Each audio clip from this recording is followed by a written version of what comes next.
આત્મા પાસે નથી અને પ્રકૃતિ પાસે પણ નથી. ચરણ વિધિમાં આ જગતના જીવોની કઈ પણ શંકા કુશંકા કરી કરાવી કે અનુમોદી હોય, કોઈ પણ અપરાધ કરાવ્યા કે અનુમોદ્યા હોય, કોઈ પણ વિરાધનાઓ કાંઈ પણ વિરાધનાઓ કરી કરાવી કે અનુમોદી હોય, કાંઈ પણ અંતરાયો કરાવ્યા કે કરતા પ્રત્યે અનુમોદ્યા હોય, 6 મહાવ્રતોના ભંગે કરી 18 પાપક સામકોએ કરીને કાંઈ પણ અવિનય અવિવેક અભક્તિ અપકાર્ય કે દોષ જાણે અજાણે કરાવ્યા કે અનુમોદ્યા હોય, કૌંસમાં અંડરલાઈન કરેલા શબ્દોને દાખલા આપી સમજાવો.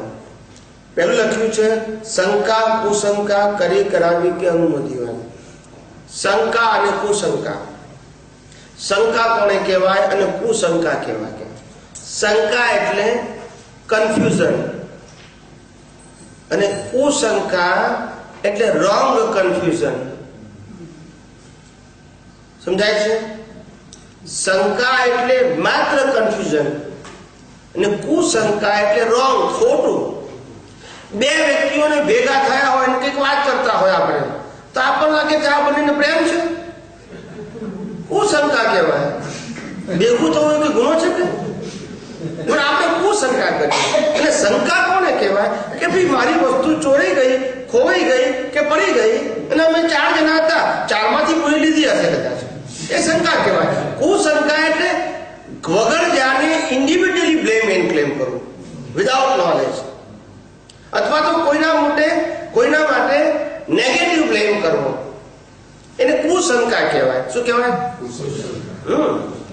કોઈ પણ વસ્તુને ખબર ના હોય તો આપણાથી એક્સપ્લેન ના કરાય. We have no right.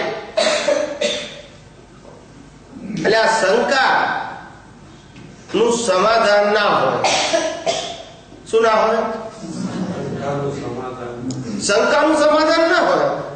સાચી વસ્તુ હોય તો સમાધાન હોય.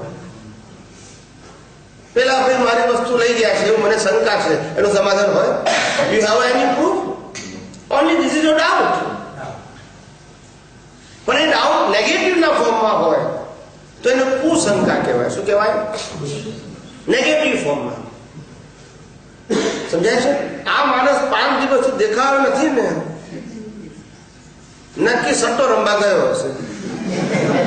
કુશંકા એટલે આ તો સટ્ટો એટલે એક્ઝામ્પલ આપો, એમ કોઈ બેડ થિંકિંગ કરી હોય કહેવાનો મતલબમાં આપણે તો we have no right to do like that way. એ આપણો અધિકાર છે. શંકા કુશંકા, એ શંકા કુશંકા છે એને કરી હોય કરાવી કે અનુમતિ, કોઈએ શંકા કરી હોય એટલે મેં કરી હોય, અથવા તો કોઈએ કરી હોય, કોઈને કરાવ્યું હોય કે આ માણસો ખરેખર આવો છે એટલે એને શંકા પાડી. અને કોઈ શંકા પાડી હોય કે ના ખરેખર આ માણસ આવો છે, આપણે કે ના બરાબર છે એટલે અનુમોદન કર્યું હોય. કર્યું, કરાવ્યું ને અનુમોદન. આ ત્રણેયનું પોઝિટિવ નેગેટિવ બંને ફળ આવે. પોઝિટિવ બાબત માટે પોઝિટિવ ફળ આવે, નેગેટિવ બાબત માટે નેગેટિવ ફળ આવે. દરેકના ફળ કુદરત આપણને because of our ignorance they give the result in the next verse as per our today quality of your intention. પછી આગળ છે અપરાધ. અપરાધ એટલે ગુનો. અપરાધ એટલે ગુનો. It's a crime. There are different kind of crime, but one of the crime is a અપરાધ. એવી રીતે લખ્યું છે વિરાધનાઓ. વિરાધના એટલે શું? કોઈ પણ જીવતી વ્યક્તિ ઉપર શંકા કરવી અને વિરાધના કહેવાય. કવિરાજે પદમાં લખ્યું છે ન આરાધક બનો તો ભલે વિરાધક બનશો ના કોઈ. વિરાધના કોઈ નહીં કરશો નહીં, ભલે આરાધના ના કરો. You have to follow the one person, no problem, પણ કોઈની વિરાધના કરવાનો અધિકાર નથી. Everyone they are the right as per his viewpoint. તમે રામની આરાધના કરો, કૃષ્ણની કરો કે મહાવીરની કરો, no problem, but respect the all great persons. પછી આગળ છે અનુમોદન. અનુમોદન એટલે સપોર્ટ કરો.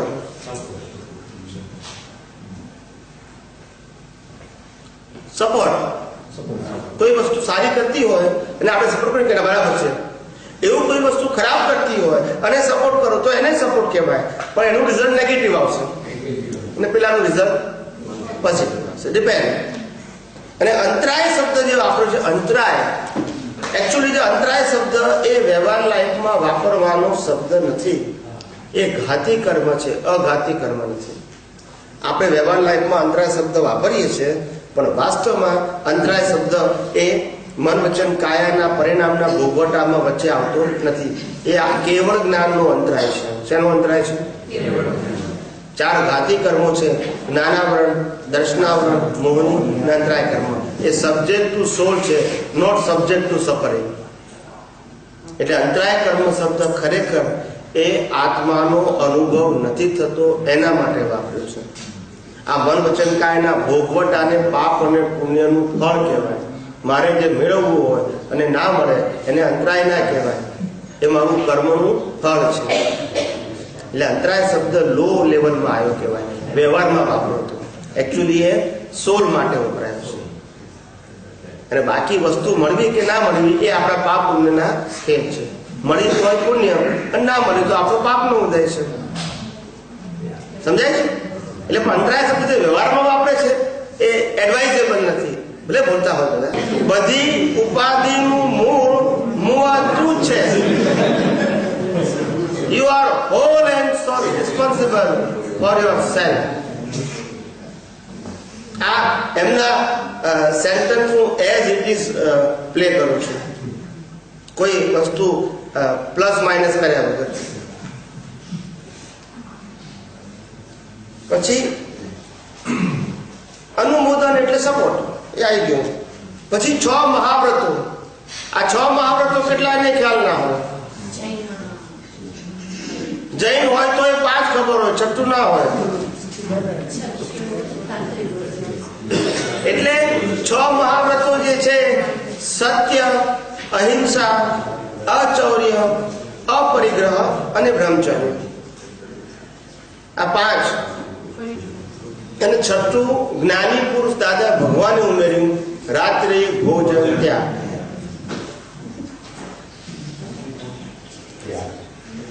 ઋષભદેવ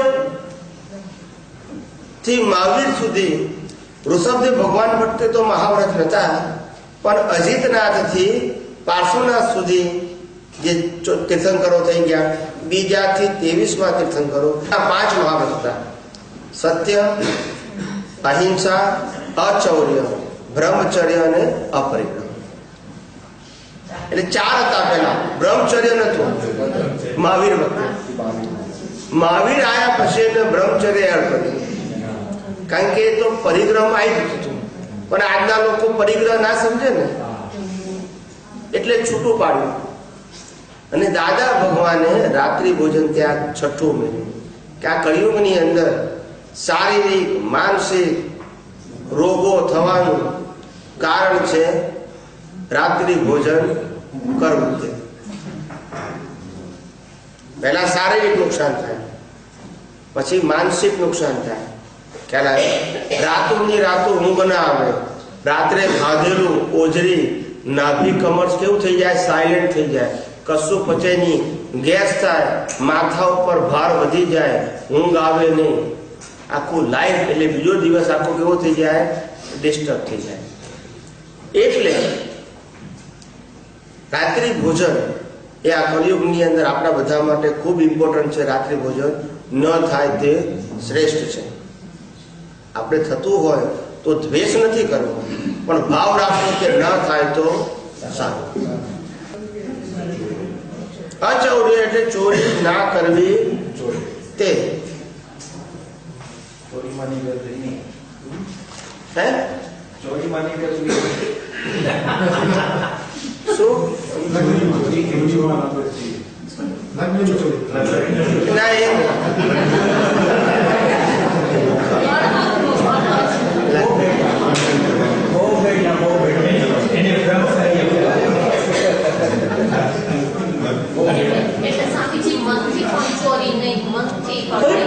કોઈ પણ કોઈ પણ વ્યક્તિની માલિકીની વસ્તુ પૂછ્યા સિવાય લઈએ એને ચોરી કહેવાય. કોઈ પણ વ્યક્તિની માલિકીની વસ્તુ પૂછ્યા સિવાય લેવી એને ચોરી કહેવાય. સમજાય છે? સંસારના જે આપણે બધા ગુના કરી છે માનવથી જીતતું એ માઇન્ડ રૂપે તો ચોરી થઈ કે બિલોંગ્સ ટુ આત્મા. It belongs to discharge. Then it એટલે એ ચોરી એ તો બરાબર છે, એ અજ્ઞાનતા છે. ચોરી એટલે શું? કઈક વસ્તુ લઈ ગઈ. પછી આગળ 18 પાપક સ્થાનકો એ જૈન ધર્મમાં લખ્યા છે. 18 પાપક સ્થાનકો. આ 18 પાપક સ્થાનકોનો સિમ્પલ મિનિંગ થાય જ્યાંથી પાપ કર્મના દોષોનું ક્રિએશન થાય છે એને પાપક સ્થાનક કીધા. Place, the place you create the new cause of પાપ, એટલે એને પાપક સ્થાનક કીધા. જે સ્થાનના જે અવસ્થાથી તમને નવા પાપો ઉભા થાય છે. એટલે માયા તો કોમન શબ્દ છે, પણ એટલે આ બધું અજ્ઞાનતામાં જ જાય. બધું અજ્ઞાનતા. પછી આ એક minute,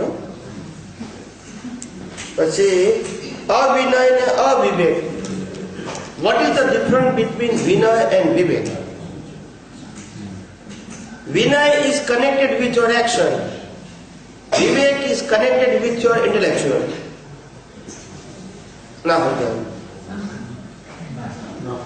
Vinay is connected with your action and Vivek is connected with your intellectual. Vivek, શું કરવું જોઈએ શું ના કરવું જોઈએ એનો વિવેક હોવો જોઈએ. એ તમારી બુદ્ધિ સાથે કન્સર્ન ધરાવે છે. અને વિનય એ તમારી એક્શન સાથે, કોઈને આમ પગે લાગો, કોઈને આમ પગે લાગો, કોઈને વળો, કોઈને સાષ્ટાંગ કરો, એ બધું વિનય કહેવાય. શું કહેવાય? વિનય is connected with the action and વિવેક is connected with their intellectual. સમજી ગયા કે નહીં? પછી અભક્તિ, અપકાર્ય. અભક્તિ એટલે ભજના ન કરતા. પરમ વિનય શબ્દ જુદો છે. પરમ વિનય એટલે કે આત્મા અને પ્રકૃતિ both are the different qualities and different nature and different kind of existence. આત્મા અવિનાશી છે અને પ્રકૃતિ વિનાશી છે. આત્માના ગુણો બધા અવિનાશી છે, પ્રકૃતિના બધા ગુણો વિનાશી છે. એટલે બંને વસ્તુ જુદી છે. આ બંને વસ્તુ જે આત્મા અને પ્રકૃતિ, વિનાશી અને અવિનાશી, એ જે બંને જુદા છે એને પોતે એટલે પ્રતિષ્ઠિત આત્મા પોતે પોતાની જ્ઞાન જાગૃતિથી છૂટા રાખે in all circumstances, real and relative. પોતાના વિઝનથી, શેનાથી? પોતાના વિઝનથી પ્રકૃતિ અને પરમાત્માને with qualities and nature separate રાખવા, એનું નામ પરમ વિનય. અને એ પરમ વિનયથી મોક્ષ છે. So the param vinay is not connected with the action or speech. It is connected with your pure and exact vision between relative and real. समझे क्या? Okay. अब कार्य એટલે કે ન કરવા જેવું કાર્ય. It is not advisable. પછી તમારું ત્રીજું પતી ગયું, ચોથું પછી લઈએ છે. એટલે મેં પ્રશ્ન